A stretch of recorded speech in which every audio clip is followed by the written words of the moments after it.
Bonjour, c'est Gilles sur boursicoté.com. Voici l'analyse technique du CAC 40 pour cette journée du mercredi 17 septembre 2014.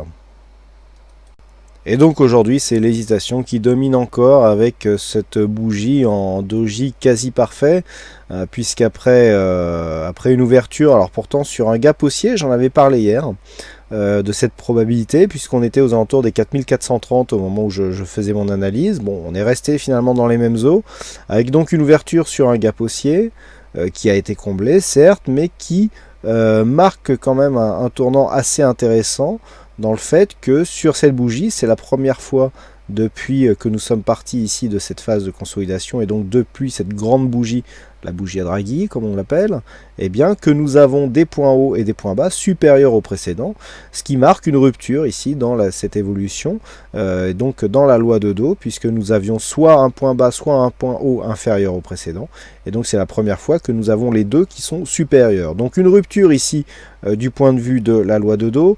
Si on trace les droites en dynamique, il y a quand même une attaque assez intéressante de la résistance ici, même si elle n'est pas totalement valide du fait d'avoir une clôture ici qui se situe sur cette ligne, mais il y a une rupture en tout cas dans la dynamique directe, avec bien une tentative de sortie par le haut justement de cette zone de consolidation.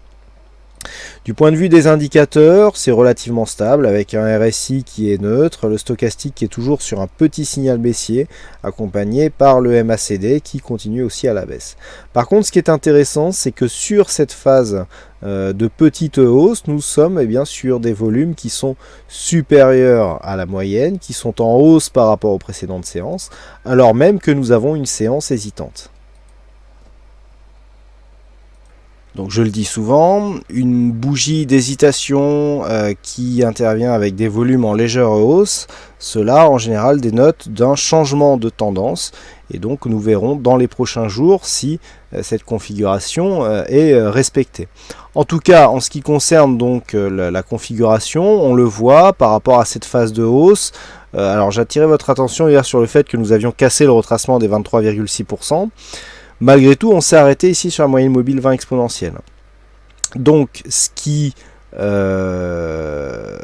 dans un sens, donc le fait d'avoir attaqué le 23,6, pour l'instant, est invalidé par l'autre, du fait que l'on a ici, dans cette phase, une phase de hausse relativement importante, avec des attaques ici sur la bande de Bollinger assez dynamiques, avec notamment cette bougie totalement hors bol ici.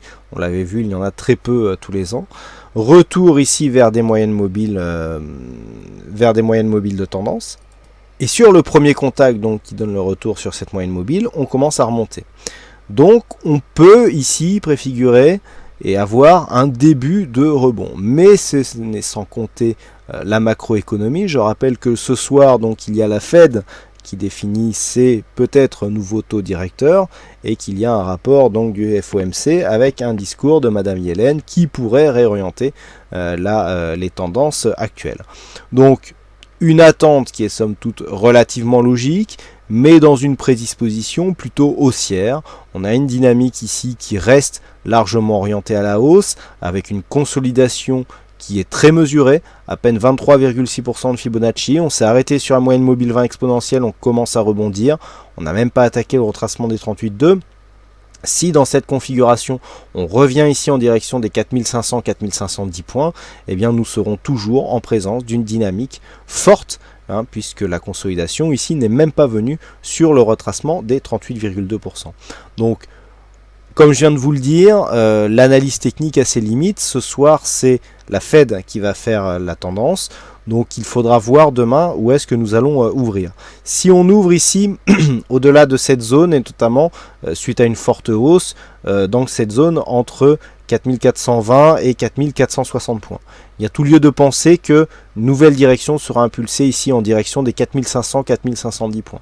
Dans les prochains jours, une rupture haussière de cette zone validera ici la continuité de cette tendance. Par contre, si les cours viennent ici à ouvrir sous cette zone des 4415, ça prouvera que le discours et donc les décisions adoptées auront eu un impact négatif sur les marchés, et qu'on pourra avoir ici une accélération en direction du retracement à 38,2% de Fibonacci, à savoir 4300 4357 points. Vous voyez que du point de vue de la tendance globale, 4357, c'est un retracement à 38,2%. La dynamique ne sera pas encore morte. Il faudrait vraiment descendre relativement bas ici sur les 4262 dans les prochains jours, voire les prochaines semaines, pour avoir une invalidation de la dynamique qui avait été donc créée par ce mouvement. Donc demain, à surveiller donc la zone pivot qui se situera aux alentours des 4415 points. Si on ouvre ici largement au-dessus, on peut viser dès demain une rupture de cette zone des 4461 en direction des 4500 points. Suite à une forte dynamique qu'on a consolidée ici sur de nombreuses bougies, on peut retrouver une dynamique très forte ici en direction des précédents points hauts. Et puis dans le cas d'une ouverture sous les 4415, on peut nettement accélérer à la baisse en direction des 4357. Pour une ouverture ici dans la même zone de cotation aux alentours des 4400, entre 4400 et 4440 points, il y aura une neutralisation du mouvement, et bien dans ce cas-là, qui devrait normalement déboucher sur une stabilisation qui devrait normalement se maintenir au-delà des 4415 points. Voilà ce que l'on peut dire donc sur cette analyse technique du CAC 40. Aujourd'hui donc il y avait un fixing et c'est Titi qui gagne sur cette session, donc bravo à toi Titi. Et puis au niveau des statistiques, donc ça c'est plutôt la bonne surprise. Il y a des statistiques assez bien orientées donc sur la séance du jour, puisque nous avons plus de 60% de probabilité antérieure sur des bougies haussières. Donc à voir si cela sera vérifié donc suite au FOMC. Et donc une statistique qui donne un très beau potentiel d'achat. Donc vous en saurez plus avec la statistique plus détaillée qui paraîtra dans la nuit. Mais a priori donc on attendrait une belle hausse pour demain. Voilà donc ce que l'on peut dire sur cette analyse technique du CAC 40. Il ne me reste plus qu'à vous souhaiter à toutes et à tous une bonne soirée, bonne chance dans vos prochains trades. Et on se donne rendez-vous dès demain pour d'autres analyses techniques en vidéo. Bonsoir à tous.